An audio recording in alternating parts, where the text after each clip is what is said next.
Demetrius AJ, and I'm here at Snack. Whenever I'm done having a tremendous day working out and I need to get a deep sleep, I go to ZMA.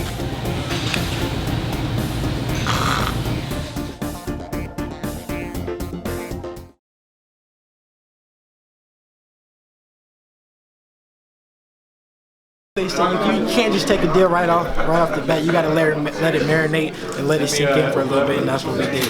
But I'm happy that that I signed with Eddie and Matchroom. You were very gracious to give out the props to Showtime, and so you take that as a positive step for you. Oh leading up to this. Yeah. Showtime. They helped me get to where I'm at.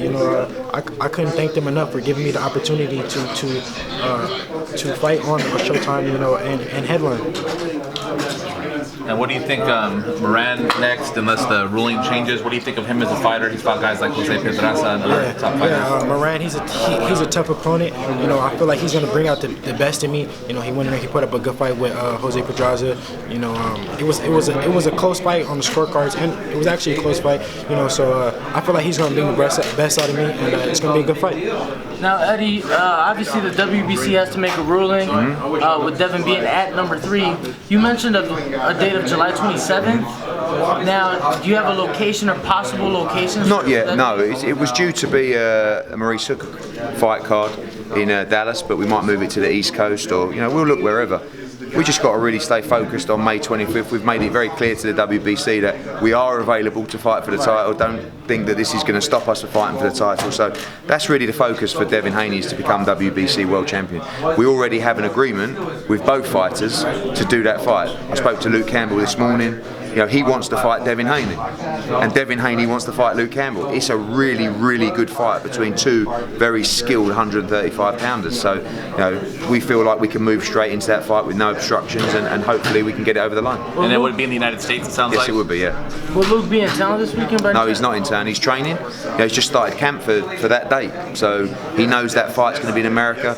He's boxed multiple times over here. He had a great fight with Jorge Linares. It was very, very close. He boxed in Philadelphia a couple of months ago, so he has no problem with the fight being in America. Now, you spoke on Devin Haney's work ethic last night. I was able to be in the gym, watch him train, and training along some of the top in the game. Talk a little bit about what that means for these young fighters to carry that work ethic. Like where he is in the world rankings right now, and the level that he's fighting at 20 years old is phenomenal. It is phenomenal. You've got a lot of these other guys who people are saying about they're the biggest stars and all this kind of stuff. They're not really putting the work in, and they haven't really experienced what he's experienced, and they're not 20 years old either. So he's right in what he says. Like, if you're going to fight Devin Haney, this is the time to fight Devin Haney, because if he's doing this at 20, what's he going to be doing at 23, 25, 27?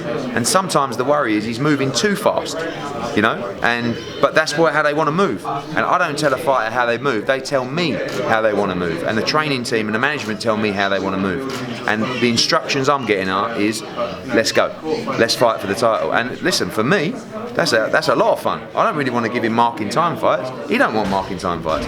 But at 20, normally someone would say, oh no, they need another 2 or 3 years. That's not even in the discussions. It's get it now.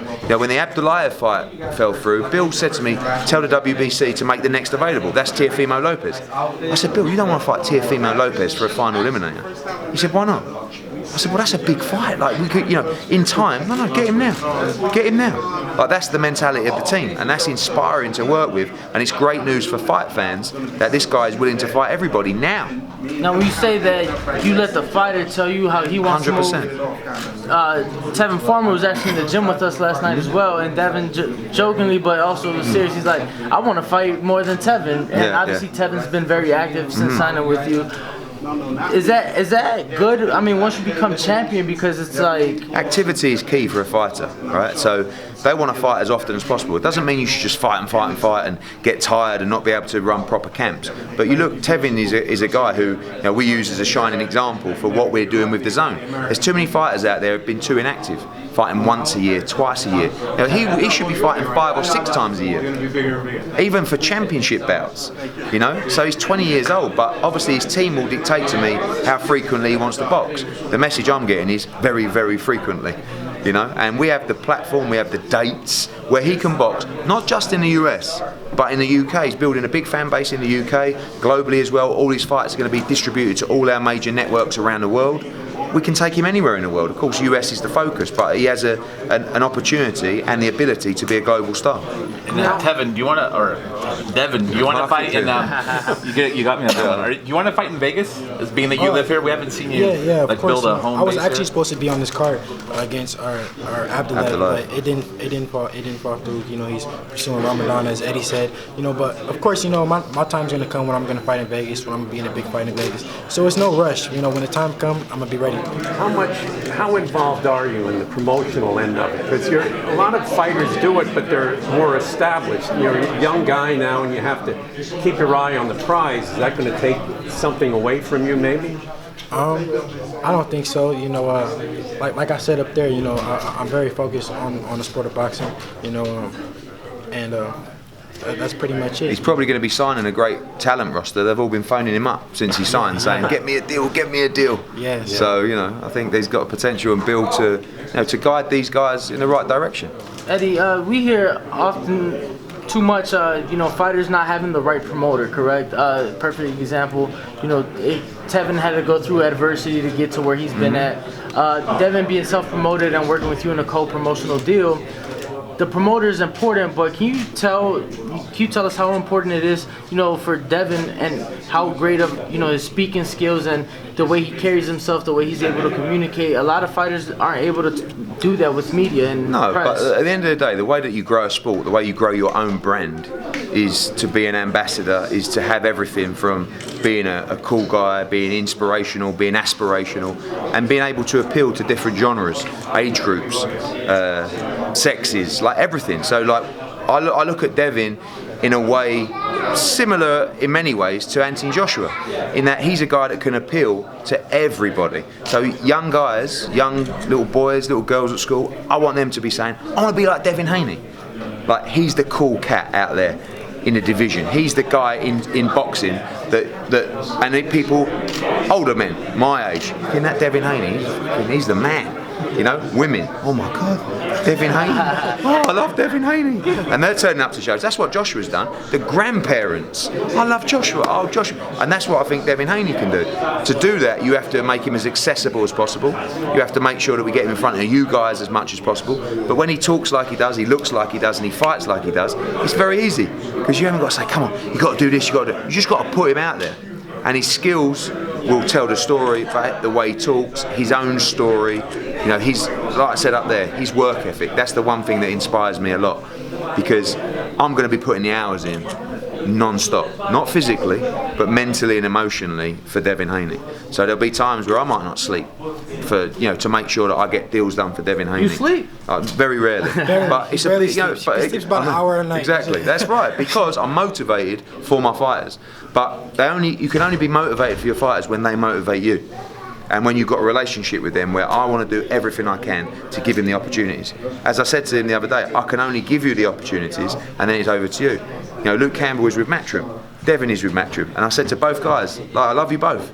But here it is, the WBC have ordered it, made a best man win. But all we can do is give them the opportunity. The ones that have the greatness inside them will take advantage of those opportunities. But what we promise to our fighters is that we will do everything to deliver, put a clear path in front of you to achieve greatness. If you're good enough, and if you have the work ethic, you will achieve it. It won't be because you didn't get the opportunities. And for an athlete, that is perfect to know. Devin, you're in a sport as boxing. We have a lot of personalities and characters. You're 20 years old, but when someone talks to you, you're like a 60-year-old man. How did that happen? I wouldn't say 60. No, I'm saying like you're very mature. You talk like an adult. Yeah, I'm just mature for my age. You know, I got a good team around me.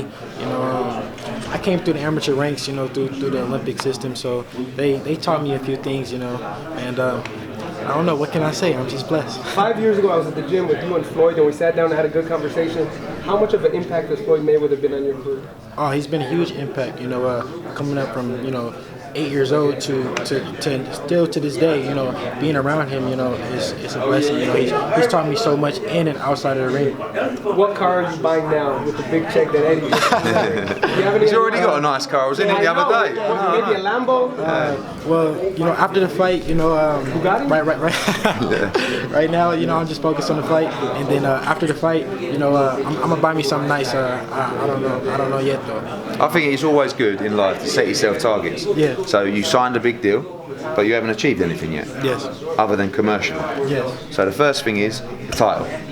When you win a title, then you get one of those things. So then Eddie's gonna buy you a Bugatti. And then steady Ellie. But then when you unify, there's another thing. Yes. And when you become undisputed, that's when we're talking about blocks of houses, rather than just cars and ice. Eddie, you talked about obviously all the DAZN shows that you guys have planned. Devin familiar with fighting all over. You know, early in his career in Tijuana, his last fight in Louisiana.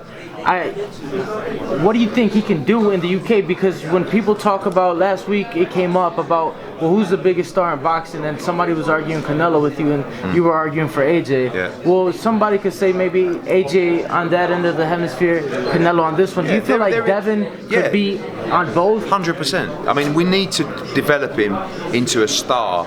You know, we need to do things like, you know, if you look at the 40 Days program that was just built around Canelo and Jacobs, that was produced, that particular one, by LeBron James and Maverick Carter. We're working on one for the AJ fight now, which will be announced next week with two massive name producers. These are the kind of names that we need to align Devin Haney with. We need to make Devin Haney the it guy for boxing. You know, the role model for US boxing. That's what we need him to be. And like I said, to make sure that he attracts all those different demographics that we discussed earlier. And you do that by aligning him to people. You know, you always see him, he was shooting a music video with Pharrell the other night, and you know, he's got these rappers bringing him out, and big names want to watch him fight. And that's what you want. You know, you want those celebrities, you want those big names to say, oh, Devin Haney's fight, I want to go to that fight. Because if they're doing it, and it's cool to be doing it, trust me, everybody else is going to be doing it. It's funny you say that about reaching out to different demographics, because